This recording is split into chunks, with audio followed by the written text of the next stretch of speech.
ఒక్కసారి పవన్ కళ్యాణ్ గారి గురించి వదిలేద్దాం సార్ కాసేపు. పోసాని గారికి ఒక మాటలో ఒక మాట చెప్పాలి. ఇప్పుడు ప్రస్తుతానికి అరెస్ట్ అయ్యారు. ఆయన మాట్లాడే మాటలన్నీ మీరు చూసారు ఇప్పటివరకు. ఒక మాట చెప్పాలి అంటే పోసాని గారి గురించి ఏం చెప్తారు? ఒకవేళ ఆయనకి ఒక మాట చెప్పాలంటే ఏం చెప్తారు సార్? నేనేమి పోసానికి సపరేట్ పోసాని చేసింది మాట్లాడింది చట్ట విరోధం అయితే చట్టం చూసుకుంటుంది దాని పని.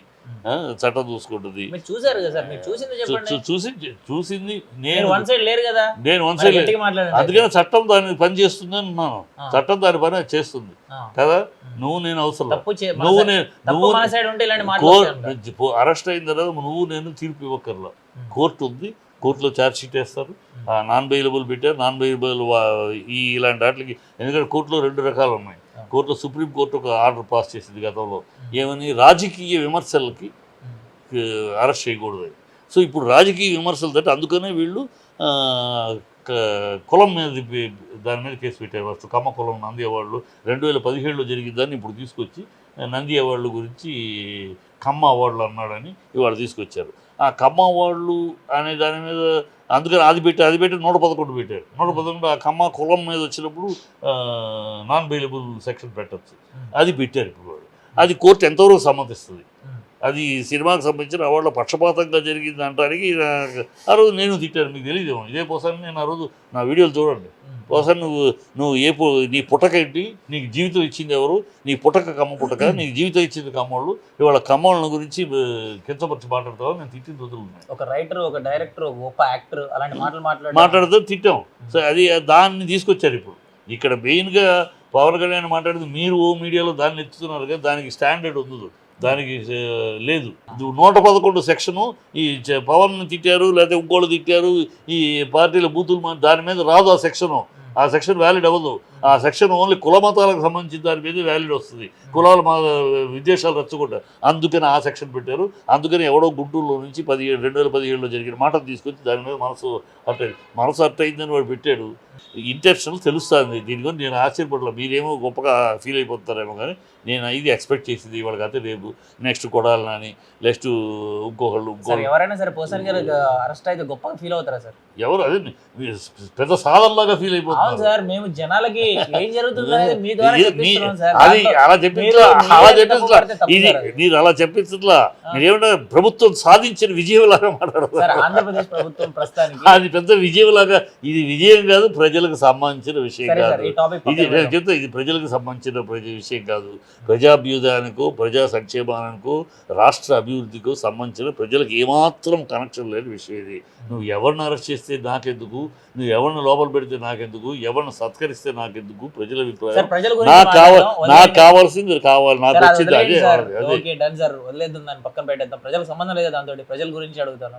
కూటమి ప్రభుత్వం ప్రస్తుతానికి ఆంధ్రప్రదేశ్ని ఎలా డెవలప్ చేస్తుంది, ఏ విధంగా పరిపాలన ఏ విధంగా ఉంది, దాని గురించి ఏం చెప్తారు? ఏమన్నా డెవలప్మెంట్ విషయాల గురించి ఒకటి చెప్పబ్బా నాకు. ఈ విషయంలో డెవలప్ అయిందని చెప్పు. నేను మిమ్మల్ని 9 నెలలు ఏమన్నా మీరు జర్నలిస్ట్ కదా, 9 నువ్వు జర్నలిస్ట్ కదా, నీకు అవగాహన ఉండాలి కదా. ప్రతి ఒక్క రాజకీయ నాయకుడి గురించి మాట్లాడతారు. నువ్వు జర్నలిస్ట్ కదా, నీకు అవగాహనలో ఆంధ్రప్రదేశ్లో ఈ 9 నెలల్లో ఎక్కడ ఏ డెవలప్మెంట్ జరిగింది ఏమైనా చెప్తావు? ఒక విషయం చెప్పగలరా? ఇంతవరకు ఏమీ జరగల. నిన్నగాక అబద్ధం కూడా బయటపడింది. నిన్నగాక గవర్నర్ తోటి అబద్ధం కూడా ఆడిచ్చారు. ఏమని 40 లక్షల ఉద్యోగాలు ఇచ్చేసాం అని ఆయన మాట్లాడాడు. మీ పేపర్లో కూడా వచ్చింది, ఈ వీడియోలో కూడా చూశారు. ఇచ్చామని చెప్పాడు గవర్నర్. ఇస్తున్నాము, ఇవ్వబోతున్నాం, అలా ఇచ్చాం అని అన్నాడు. ఇచ్చేసామని చెప్పాడు. మండలిలో నిలదీస్తే ఏమన్నాడు ఇదే లోకేష్, మేము ఇచ్చామని చెప్పలేదు, ఇవ్వటానికి ఈ కార్యక్రమం రూపొందిస్తున్నామని చెప్పాడు అని మాట తప్పించుకున్నాడు. టెక్నికల్గా ఇస్తామన్నాం కానీ ఇచ్చామనలేదు అని. అక్కడ ఇచ్చామనే అన్నాడు. ఆయన తెలుగు రాక మాట్లాడాడు. తర్వాత ఆయన సరే నిజంగానే ఒకటి మిస్ అయింది. ఎందుకంటే చంద్రబాబుని ఆయన నారా చంద్రబాబు అనుకుంటా నరేంద్ర చంద్రబాబు చెప్తారు. ఆయన పాపం భాష తెలియక ఏదో మొత్తానికి నారా అన్నది ఆయన నరేంద్ర అని వచ్చేసింది అనుకో. అది నెక్స్ట్ 3,00,000 కోట్లు అప్పు తెచ్చేసామన్నారు. అది అబద్ధం. అది తీరా చూస్తే ఎంఓయూలు అని నిలదీస్తే ఎంఓయూలు పెట్టుబడులు ఎట్లా అవుతాయి? గత 7 సంవత్సరాలు చూస్తున్నాం. ఎంఓయూలు ఈజ్ డిఫరెంట్. ఎంఓయూలు ఒక పెడతాం అన్నదానికి పెట్టాం అన్నదానికి తేడా ఉంది. అవి ఎంఓయూలు డావోస్లో ఎప్పుడు అన్ని దేశాల నుంచి రకరకాల వాళ్ళు వస్తారు, వచ్చి ఏదైనా మేము వస్తాం మేము పెడతాం అంటారు.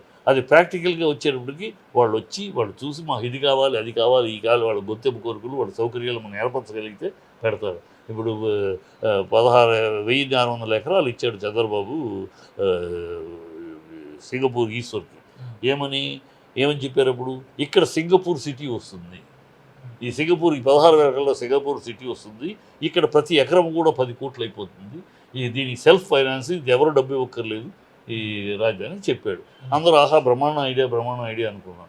చివరికి వచ్చేటప్పుడు అతను కట్టలేము పనికిరాదు, ఇక్కడ సాయిల్ స్ట్రాంగ్నెస్ లేదు, ఇక్కడ పెద్ద స్క్రేపర్ సింగపూర్ సిటీలో స్క్రేపర్ అయితే ఇది నిలవదు, ఇక వాటర్ డ్రైనేజ్ సిస్టమ్ కానీ అంత కష్టంగా ఇబ్బందిగా ఉంది, కట్ల. ఇప్పుడు అతను జైల్లో ఉన్నాడు, ఎవరు ఈశ్వర్ అనేవాడు, ఈయన కాంట్రాక్ట్ ఎవరు ఇస్తే జైల్లో ఉన్నాడు. ఇలా ఉంటాయి. అప్పుడు ఎంఓస్ ఇంత కట్టేసినట్టు, తీరా వస్తే అది పరిస్థితి. అలాగే వీళ్ళు అలాగే ఒకటి కాదు ఇంకా అలాగే అతను ఉన్నాడు, 50 ఎకరాలు ఇచ్చారు వాళ్ళకి దుబాయ్ సిటీకి.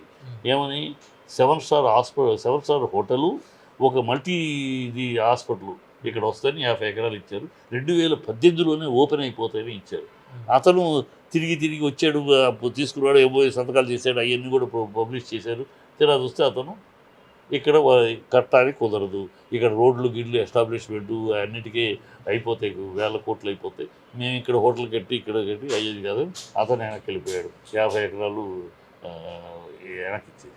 సో ఇలా ఉంటాయి. ఎంఓఎస్కి ప్రాక్టికల్ వచ్చేటప్పటికి పోయినసారి 2014 నుంచి 19లో చంద్రబాబు 3,80,000 కోట్లు పెట్టుబడులు అని చెప్పాడు. చూసుకోండి ఎలక్ట్రల్ రికార్డ్స్లో.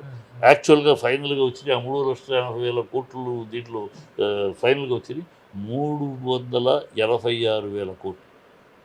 అదే వచ్చింది కావాలి రికార్డ్స్ చూడు. అంటే ఇది చంద్రబాబు తప్పంట్లో ఈ ఎంఓఎస్లోనే అలాగే ఉంటాయి.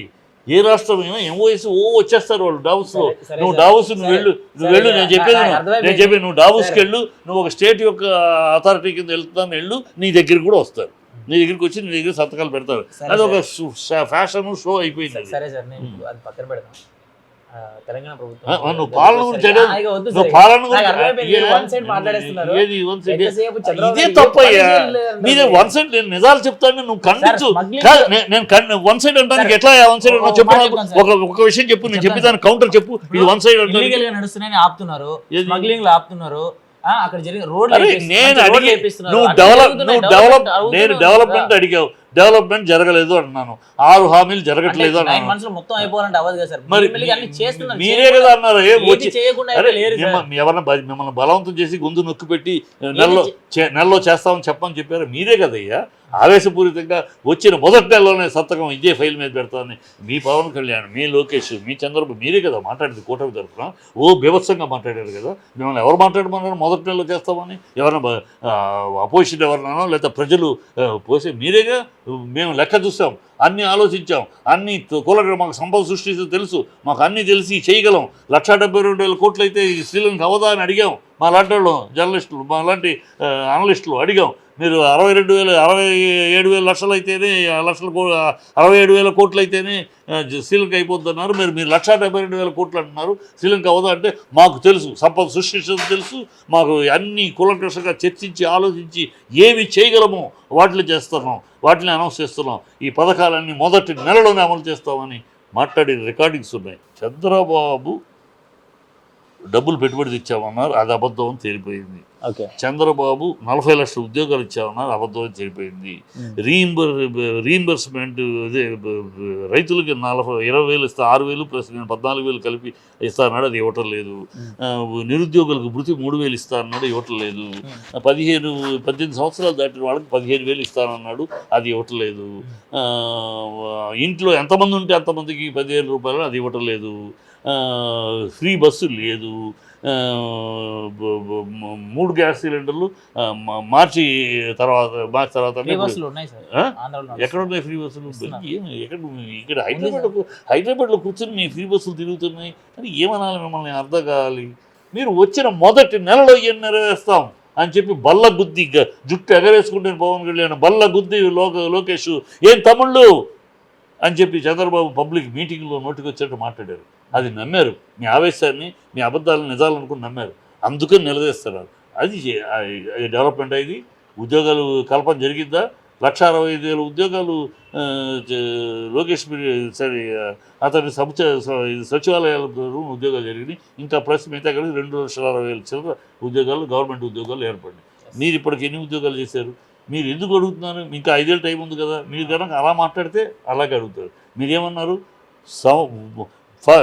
లోకేష్ రికార్డింగ్ కావాలని చూపిస్తాను నేను. మార్చి 1వ తారీఖు లోపు మీకు మొత్తం ఉద్యోగుల క్యాలెండర్లు అందరు రిలీజ్ చేస్తారన్నారు. ఏది? ఇంతవరకు దాని సిస్టమ్ లేదు, ఊపు లేదు, మీటింగ్. మార్చి 1వ తారీఖు 1వ తారీఖుకి లోపు అన్నాడు. ఇంకా 2 రోజులు ఉంది. ఇదివరకు ఏమీ లేదు. అసలు దాని మీద మీటింగులు కూడా లేవు, దాని మీద చర్చలు కూడా లేవు, ఏమీ లేదు. అంటే ఈ డబ్బులు లేవని మేము చెబుతూనే ఉన్నాం. మీరు ఇష్టం వచ్చేట్టు నోటికి వచ్చి నరలేని నాలుకలాగా మీరు ఇష్టం వచ్చేట్టు ఇలా వాగ్దానం చేయొద్దు అని చెప్పి ఆ రోజు ఎన్నికలప్పుడు నేను మాట్లాడాను. అలాంటి విశ్లేషకులు నేనే కదా చాలామంది మాట్లాడాను. ఏ లెక్కల నుంచి తెస్తారు డబ్బులు? ఇలా 1,62,000 కోట్ల డబ్బులు దీనికోసం పథకాలుగా చెప్పి ఇక్కడ ఇచ్చేయా సచ్చేయ్యా ఊరు నేను నోటి మాట్లాడుతున్నాడు కాదు అని నా మీద రెచ్చిపోయి అనలిస్టులు అని చెప్పి వీళ్ళు పార్టీకి పేటీ బ్యాచ్ అని చెప్పి కూడా తిట్టారు. మేము అడిగాం. నేను అడిగింది ఇప్పుడు అదే కదా నిజం అవుతుంది. నేను అడిగింది చేయలేరు. మీరే కాదు, ఏ ప్రభుత్వం ఏదో కుంభవర్షం అదృష్టంగా కురిస్తే తప్పితే ఇది చేయలేరు. మన ఆదాయం ఏంటి? కొత్త రాష్ట్రము, మన ఏర్పడిన రాష్ట్రము, మన ఆదాయం ఎంత, మన ఆదాయం తగినట్టు మనం బడ్జెట్ వేసుకోవాలి. కానీ భ్రమలు కల్పించే బడ్జెట్లు, భ్రమలు కల్పించే మాటలు చేయకూడదు. అది చేశారు. అందుకని నిలదీస్తారు. ఈ డెవలప్మెంటా? ఈయన రోడ్లు గుంతలు పూడుస్తున్నారు. మీరు కావాలంటే వెళ్ళి చూడండి. రోడ్లు ఉన్నాయంటే గుంతలు ఉన్నాయి. ఆ గుంతలు వేసి 70% ఫినిష్ అయినా అది జరుగుతున్న నిజాలే. మీరు కావాలంటే నాతో రండి, నేను తీసుకెళ్తాను. నేను తిరిగి వచ్చాను. రోడ్లు వేస్తున్నారండి. నిజంగానే రోడ్లు వేస్తే ఇంకేం కావాలనుకుంటే రోడ్లు ప్యాచ్ వర్క్ చేసి గుంతలతో పూర్తి చేసేసి ఇక్కడ నుంచి అక్కడ దాకా 70% రోడ్లు వేసేసామంటున్నారు. So this is the thing going on. ఈ చంద్రబాబు హయాంలో ఇలాంటి డ్రామాలు చాలా జరుగుతాయి. ఈసారి జరగవు. ఎందుకంటే పవన్ కళ్యాణ్ అంటాడు ప్రశ్నించే నాయకుడు ఉన్నాడు, ప్రశ్నించడానికే పుట్టాను నేను, నా బ్లడ్ డిఎన్ఏనే ప్రశ్నించడం అన్నవాడు ఉన్నాడు కదా, ప్రశ్నిస్తాడు అనుకుంటే అతను భయం చేస్తున్నాడు చంద్రబాబు. అందుకే డెవలప్ లేదు అన్న కాదు. డెవలప్ ఉందని ఒక్క విషయంలో పోర్ట్లు హయాంలో జగన్ హయాంలో పోర్ట్లు కట్టారు. అవి పబ్లిక్ లీజ్కి ఇస్తారండి. ప్రైవేట్ లీజ్ ఎందుకు ఇస్తున్నారు? అది ఆదాయం, అది ఉద్యోగాలు ఇచ్చేది, అనేక ఉద్యోగాలు కల్పన అది కట్టారు. అది అలాగే నడిపితే గత ప్రభుత్వానికి క్రెడిట్ వెళ్తుందన్నా మరి ఎందుకని ప్రైవేట్కి లీజ్ ఇస్తారేంటి? ప్రైవేట్ లీజ్ ఇస్తే ప్రభుత్వానికి ఆదాయమే ఉంది. ఉద్యోగాలు వాడు ప్రైవేట్ గుజరాత్ నుంచి ఎక్కడ నుంచో తెప్పించుకుంటాడు. నీ ఇక్కడ ఉద్యోగాలు ఎందుకు ఇస్తాడు ఇక్కడ వాళ్ళకి? సో అది ఎందుకు ఇస్తున్నావు? అర్థం లేదు. అదేమంటే మన డెవలప్మెంట్ ఇప్పుడు ఓవరాల్గా ఏం చెప్తారు సార్? ఓవరాల్గా ఈ డైవర్షన్ పాలిటిక్స్ తప్పితే ప్రజాపాలన చేయట్లేదు ఈ ప్రభుత్వం. ఇది వాస్తవం. 9 మంత్స్గా డైవర్షన్ పాలిటిక్స్. ఎప్పటికప్పుడు ఏదో ఒక ఇష్యూ తీసుకుని విజయసాయి రెడ్డితో మొదలెడితే, దువ్వాడ సీనితో మొదలెడితే, తిరుపతి లడ్డు మొదలెడితే, ఇంకోటి ఏదో ఒక ఇష్యూ తీసుకుని ప్రజలను డైవర్ట్ చేయడానికి తాపత్రయపడుతున్నారు తప్పితే ప్రజల యొక్క నిరాశ నిస్పృహల్ని మళ్లించడానికి, వేరే దాని మీద ప్రజల దృష్టి మళ్లించడానికి ఈ డైవర్షన్ పాలిటిక్స్ చేస్తున్నారు తప్పితే నిజాయితీగా మన ప్రజలు ఎన్నుకున్నది ఎందుకు, మనం ఇచ్చిన హామీలు ఏంటి, వీటికి మనం కట్టుబడి హామీలు నెరవేర్చే దిశగా మనం ప్రయాణం చేయాలి, పాలన చేయాలనే చిత్తశుద్ధి ఈ ప్రభుత్వానికి లేదు ప్రస్తుతం.